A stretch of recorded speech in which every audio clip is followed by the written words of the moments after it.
សូមថ្លែងអំណរអគុណដល់ម្ចាស់សទ្ធាដែលថ្ងៃនេះខ្ញុំកណាអាត្មាភាពបានដឹកនាំសទ្ធារបស់ញាតិញោមអំណោយរបស់ញាតិញោមមកដល់ប្រជាពលរដ្ឋនៅភូមិអូកុយដោយសារតែតំបន់នេះជាតំបន់ដាច់ស្រយាលអញ្ចឹងគឺប្រជាពលរដ្ឋគាត់រស់នៅកន្លែងនេះគឺមានភាពលំបាកច្រើនចឹង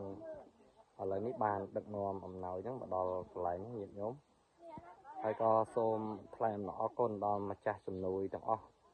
សូមជូនពរឲ្យរកស៊ីទទួលទានមានបានតិចតិចសុខដុមរមនាក្នុងទៅគូសាទាំងអស់គ្នាញាតិញោមណា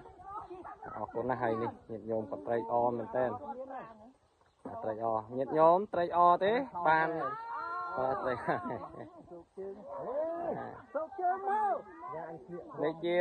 សទ្ធាជំនួយពីញាតិញោមសប្បុរសជនដែលគាត់ឧបត្ថម្ភកៅអៅនឹងមកសម្រាប់ជូនដល់ប្រជាពលរដ្ឋអ្នកខ្វះខាត